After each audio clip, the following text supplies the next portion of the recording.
Mahabharatam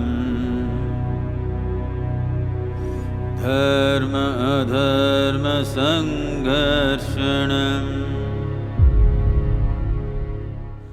A separate mansion had been constructed in Hastinavati for the game of dice. The game was to be played out at the center of the vast hall. People could sit around and watch. After the Pandavas had rested for a day or two, the contest began. Duryodhana did not himself participate in the game. He declared, "Shakuni will play for me." Shakuni was a past master of this game. Besides, he was also a master cheat. Yudhishtira knew that Shakuni would cheat. He also knew that for Shakuni to play for Duryodhana was against the rules of the game. But he did not wish to hurt the feelings of Dhritarashtra and so agreed to play. The Shakuni-Yudhishtira match began. First, they staked 10,000 gold coins. They started rolling the dice and played.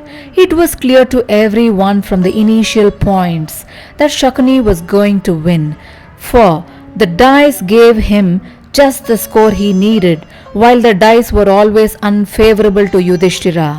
Even as people watched, Shakuni's pawns pushed Yudhishthira's pawns off and marched ahead. When all of Shakuni's pawns had reached the goal, Yudhishthira's pawns were lagging behind. Shakuni won the first game. All would have been well if Yudhishthira had conceded the game and called off the match at this stage, but he did not do so. Once again, he put his pawns in place. This time, he staked several crore gold coins. Shakuni got just the points he needed and won the second game too. Now, the match fever had gripped Yudhishthira. He staked the jewels in his palace and lost. He then staked fertile lands and again lost. Elephant, steed, chariot, soldier, all that was precious, he lost one after another. Several elders in the gathering were unhappy. They all made signs to Yudhishthira to end the match, but in vain. Yudhishthira took no note of them. His mind was immersed in the game. Every defeat only prompted him to raise his stake, but he lost every time. He did not recall Vidura's remark that gambling was a curse. The man who once loses in gambling feels certain that the next time his luck will turn, and so he goes on raising his stake with every game. It is a sort of intoxication. At that time, the loser is no longer in his senses. He is only set on recouping his losses, and there is the obsession with defeating the opponent. There is also the blind confidence that he will get the right scores in the next game. All this conspired to wreck him. He loses everything.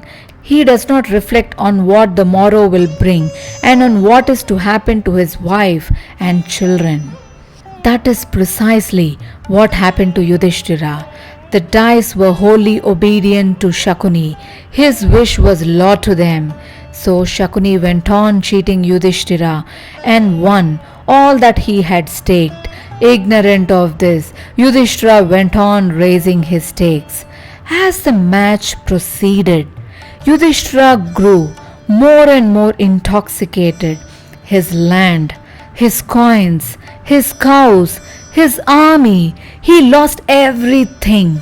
Finally, he staked his kingdom, and even that he lost to Shakuni.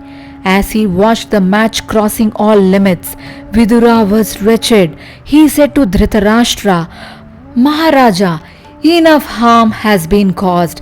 Call a halt to the match. Maharaja, is your wealth inconsiderable? You have a veritable mine of wealth, and if you desire more, there are decent ways of gaining it. Do you have to acquire wealth by such evil methods as gambling? Maharaja, do not seek to wrest the wealth of the Pandavas by gambling. This will make them your enemies. Instead, win them over by the right means. Exile this evil Shakuni from your reign. Let the match stop at once. But his son's victory had excited Dhritarashtra, and he did not heed Vidura's words. Did Yudhishtira end the game at least after this disaster? Egged on by Shakuni, he staked and lost Bhima of extraordinary prowess, Arjuna, the master of bowmanship, and the twins Nakula and Sahadeva, handsome like the Ashwini gods, and then Yudhishthira, far famed for his matchless righteousness, staked himself, lost, and became Shakuni's servant. Laughing, Shakuni said, Yudhishthira, you still possess one priceless object. Won't you stake it? Yudhishthira asked, What is that? Shakuni answered, Draupadi, your wife. At these words, all good people in the assembly felt as if they had stepped on fire. But Yudhishthira agreed to stake even Draupadi. Such was the power of the darkness of the gamble that shrouded him. Virtuous people in the assembly exclaimed, Fie on this gambling which blunts the edge of the good sense of even righteous persons. Shocked, Vidura sat with his hand supporting his head. The very air was charged with sorrow, but the players were deaf to all words. They were lost in their game. Yudhishthira staked Draupadi. He lost, even Draupadi. The entire assembly was petrified for a moment. No one had been so overwhelmed. Even when Yudhishthira lost his kingdom, his brothers, and even himself. But now the righteous Yudhishthira had staked and lost his chaste wife Draupadi. Where will this lead? That was the question that tormented everyone.